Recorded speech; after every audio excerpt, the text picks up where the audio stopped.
Hello there, and you're very welcome to another episode of the Arkham Avengers FFPL podcast. You join me, the host, along with Eamon, Hector, and Captain Fantastical Mick, where we take a look to see how the managers in this league are getting on for the season. However, we'll also be talking about much more. So kick back, stay tuned, and enjoy.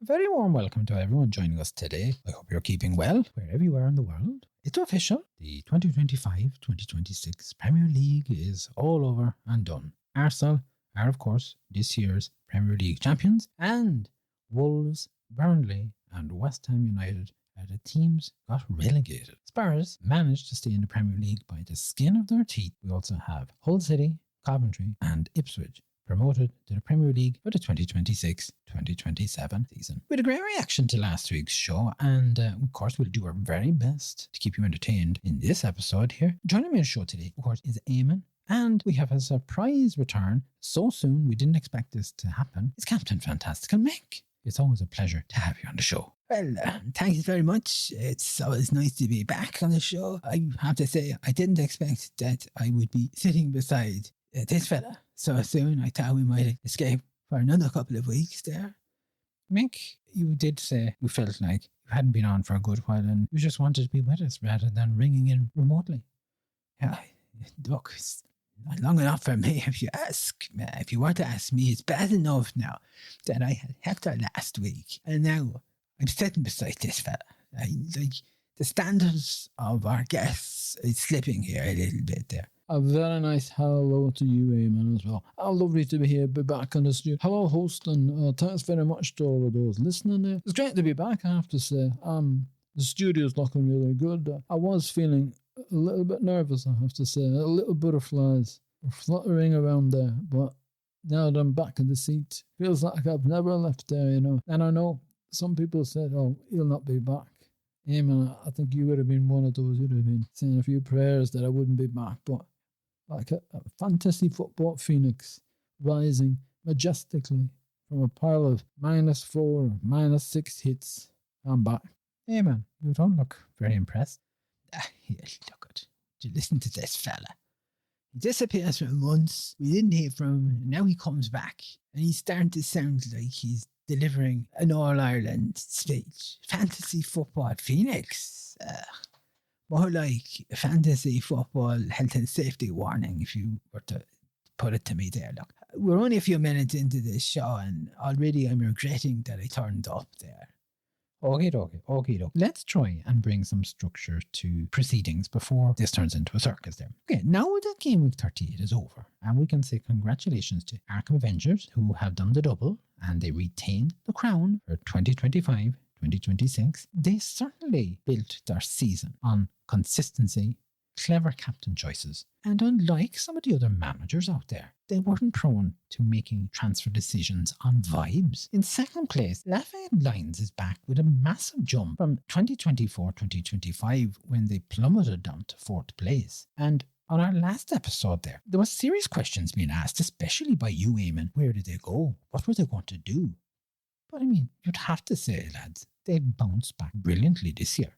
And in 3rd place, we have Tobogger, who managed to salvage their season with a much improved second half from New Year's onward. Just to complete the table and how it finished up there, in 4th place was Tanaka Danette. We had Raglan Road in 5th position, and Silverstroke was in 6th place. Horses behind me was in 7th place. Blightham Squad finished the season in 8th. In 9th place, we had Water Beauty 99. In 10th place, Quinn's Heroes. And finally, in 11th place, we had AFC Tulane. By the way, just in case anybody's wondering about Hector, he had to return home for a couple of weeks, but he has assured me he will be back. And as I said there before, it's just my luck. You get rid of Hector, only to have Mick take his seat there now. Okay, well, Eamon, moving on here. On the last show, you were having a go at Arkham Avengers because you felt that they took advantage of the fall of Lafayette Lions. You can hardly take that stance now, especially after them winning this year. What's your opinion of the manager? Can I say, firstly, I congratulate them. The spoofer is a lot of things, but he had a solid campaign this year, and we can't take that away from him. However, just because he managed to do the double, and he had a good season, I hope we're not going to be sitting here now discussing the spoofer for all of the show. There are other managers there that we need to talk about there. I know, Eamon, but I have to say, I have to put it to you there. We have to ask the question. I mean, you can't have a go at him one week and then blasely say, oh, congratulations, and brush it under the carpet. I'm not brushing anything under the carpet. I've no issue with the spoofer winning. He performed well. He put it up to the other managers. And overall, he didn't put a foot wrong. Pardon the pun. But he's always been liable to throw a wobbly at some point in the season. This year, he was calm and he was collected. As for Lafayette Lions, well, as I said in the last show, I wouldn't have been surprised if they had bowed out for the year, maybe taking a bit of R&R. Instead, they returned and they did put in a fantastic performance. I believe there was only 97 points between Arkham Avengers and Lafayette Lions. However, it's still a respectable return to form, especially after last year. When we look at the Toboggers, they rebounded after last year's stale result, I would say. It does get them back into the medals now, ending in third place, but they still have a long way to go before they reach the form that we would have seen from them years ago. And of course, while Arkham Avengers, the manager has completed the double, and there aren't many managers in this league that can do that. Lafayette Lions are proving the critics wrong. They're still a force to be reckoned with there. Would you agree with that, Mick? Can I just say something here? Firstly, this is for you, Eamon. The champion deserves his respect. They managed the season brilliantly. They were calm under pressure and they showed tactical maturity. And I also think it's no fluke that Lafayette Lions took second place. They mounted a proper campaign, a decent game-like results. They were on the rise. They were another team that were calm with leadership, and they managed to survive the whole season without panicking, especially if they had a couple of bad game weeks there. I certainly don't think, Eamon, if you were in his shoes, you'd be capable of that. Excuse me? I don't think you'd manage it. Lafayette manager built their title on the old-fashioned way. Patience, put in discipline, and intelligent captaincy choices. That manager has shown dignity. He's got gravitas there. And he gave it a real go this year. Unfortunately for him, Arkham Avengers, they decided to open up this gap there and that the Lions were chasing. But for me, I think second place is a tremendous achievement. Great tactical maturity in their game. What I will say, this manager, if they want to step up, take that step to be the champion, there comes a time when every manager has to ask themselves that question. What would Captain Fantastical Mick do? And what would that be, Mick? I'd use logic, sound mind. Okay, I might be a little bit reckless occasionally, but I'd be inspirational. What would Captain Fantastical Mick do? I'll tell you exactly what he would do. He'd take a minus 12 points on a Thursday night when he'd get his team together. He'd pick a captain as a midfielder who's got an injury. He'd make him his captain, and he'd convince himself that some lame duck defender is worth a punt there.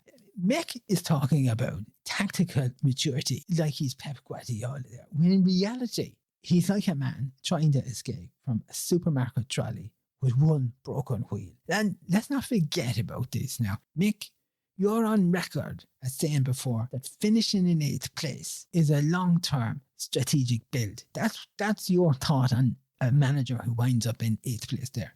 Can I say something here, Eamon? Opinions are like backsides. Everyone has one, but it's not always wise to air them in public. And yet, here you are. Some managers and pundits, they like to hide behind the statistics and safe picks. I prefer a manager who brings a bit of drama, a bit of entertainment. He makes us question his decision-making. And you know, without me, especially on today, I think this podcast, if Eamon and Hector are on the show here talking calmly about, what they would do if they were the manager or what move they would. Nobody wants that, Eamon. People laughed at Galileo, Eamon.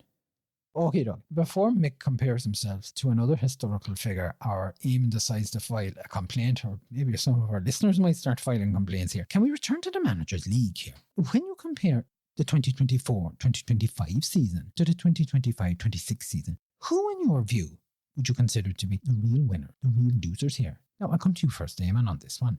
In my view, Lafayette Lions is one of the biggest winners. 4th place in 24-25. They finished 2nd this year. They actually looked like a real contender at times here, as opposed to the flop that they turned into previously. And there was very little nonsense out of them, which I had great respect for that there. Toboggers would be another team. They ended in 6th place in 24-25. It's kind of a no man's land. We're not going up and we're not going down. They finished 3rd this year. And what I liked about this manager is that they just got on with it. There was no drama. There was no meltdown. It's just points. It's the football equivalent of a man calmly paying his mortgage while the rest of the league are setting fire to their kitchens. When I think about the biggest loser as such, for me, it's Blackstone Squad. Down from a very, very respectable 2nd place in 24-25. They're in 8th place this year. It's a rough one to take there. They have gone from title contender down to mid-table crisis, and it's going to give food for thought for that manager there. That's very interesting, Eamon. I like that there. And Mick, can I get your thoughts on winners and losers? Well, for me, I think it has to be Tanaka, doesn't it? They have to get a mention. Last season, they were called, I believe, Balampour or something like that there, and they finished the season in 11th place. Now, this year, it's a case of new name, new approach. They were in 1st place, let's remember, for quite a number of weeks there. For me, I think it's been a breakthrough season for them there. They've had a strong finish, and they're mixing it with the big hitters. I think Raglan Road, they finished 5th place after a 3rd place finish in 24-25. It's not a complete disaster, but they've definitely slipped away from the podium positions there. Finally, I think the manager of Quinn's Heroes, they're going to be lamenting about this is the year, what could have been, what could have happened for them there. They're certainly going in the wrong direction, that's my opinion, and they're lucky to have finished in 9th place there. There's no denying Arkham Avengers, of course, and champions again. Back-to-back dominance. There's no collapse for them there. There's no wobbles. No panic. Just ruthless efficiency out of them there. Could be the start of a new dynasty. Here we go again. Look, Eamon, dynasties matter, Eamon. History remembers greatness. Yeah, of course. And yeah, history also remembers Saipan in 2002 for the World Cup. All right, okay. Before we go any further there, I think we've covered a bit of ground when looking at the 25-26 season there. And maybe in the next show, we might take a look at the times that managers were on the rise and managers were on the fall. I might have a look at their transfer tactics as well there. Can I just add one little thing there? I do think that it's time we asked a couple of difficult questions. Where is this league going? Is it fit for purpose here? Are some of these managers simply coasting along year after year? We've seen some of these managers. The season kicks off in August. They put a team together. Everything is rosy in the garden. And then they disappear into the wilderness when it comes to October. And they're content with popping up bottom of the league table or down near the bottom of the league table. It's not being competitive in my view, so it's not. It's more like they've gone into the witness protection program. There's no sign of them. I'm thinking if there was a relegation element to this league here, some of these managers, they'd be preparing on a cold Tuesday night for a game of bingo. They wouldn't be in the fantasy football business there. We need new blood. We need new blood in this league. Fresh managers, fresh ideas. And we need managers who know, where the deadline is going to expire. Get the transfers in, lads, and start using your chips. And another thing, I think some of these managers have clearly become too comfortable in the league. You can't have managers sleepwalking to 1,800 or 1,900 points every season and call it a transition year for them, or they're going to build on what they've achieved there. At some point, the difficult conversations need to take place. I put it to you, Sir Alex Ferguson, he rebuilt Manchester United. Arsene Wenger evolved football. This league has managers in it who are still emotionally attached to players that would have transferred in during lockdown. That's what we're up against here.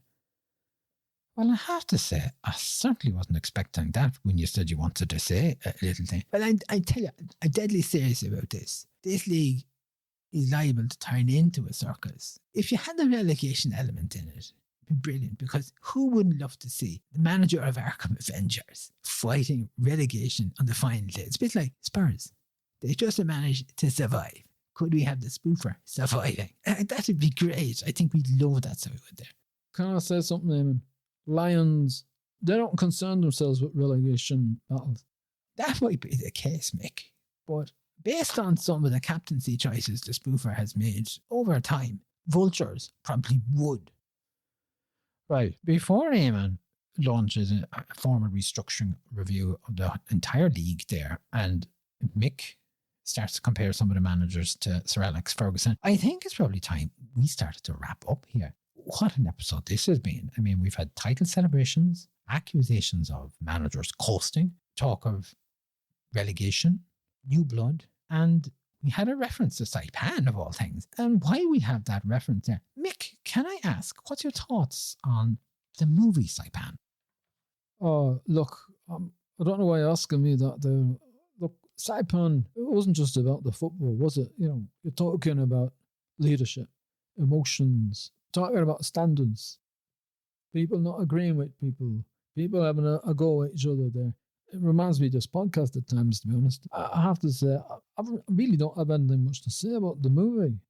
Steve Coogan is supposed to portray me in the movie, but he's 3 inches shorter than me. I haven't watched all the movie. I watched some of it, but I haven't watched a whole lot of it. And look, I keep, every time Saipan comes up, I keep hearing all this stuff. This happened over in Saipan, that happened over in Saipan. And I'm like thinking, where's this coming out? I've never heard of this stuff. I just don't know. What it came down to was there's 2 sides to the story. Roy had his story and he headed off home. I've got my story, and we went took part in the tournament, and it was a great achievement for everybody involved there. You know, so I have to say, I'm not going to dwell on this. I'm not dwelling on the movie or anything like that. Thank God for that, because I think you dwelled enough there for the short time that you were talking about this. Honestly, if Hector was to walk in the door now and he heard Saipan, he'd think it's a double game week, so he would there.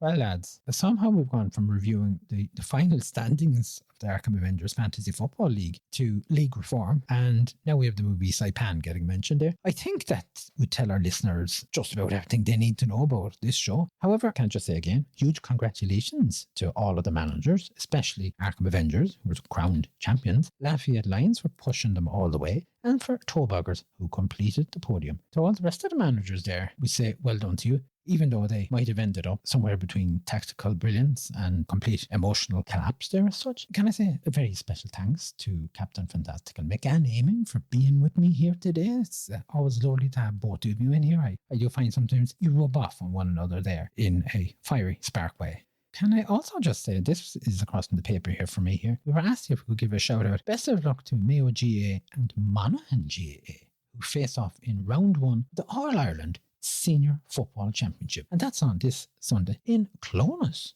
And just a little piece of information there. Mayo bet Monaghan by 19 points in the league earlier this season. You said 19 points. Well, that's not a result. That sounds more like a public inquiry sort of. And from what I know about the championship football, I don't know lots about the GAA, but championship football, it's different. League form, it doesn't mean nothing. Because once that anthem starts, those lads, they're going to be hipped up for it there. They're going to be pointing aggressively at each other in the tunnel. That's what that's all about there. And another piece of information here for you is that Mayo also bet Monaghan the last time they met in the championship football back in 2022. Okay, so what you're really saying here, host, is that Monaghan arriving in Clonus this weekend is a bit like Mick arriving into a double game week. Technically hopeful, historically traumatised. I'd just be very careful there. Football teaches us that wounded teams can be dangerous. And Mayo people should never feel too comfortable. Not in the championship football, they shouldn't be. Well, whichever way it goes, can I say best of luck to both counties this weekend. We also wanted to add best wishes to Aidan, and he's making his first Holy Communion on Saturday. So hello, Aidan. Hope you're keeping well. Thanks everyone for joining us and for tuning in. It's great to have you back with us here. We'll be back with the next episode shortly, so take care of yourselves, wherever you're in the world. Mind yourselves, have a good day, a good week. Slán.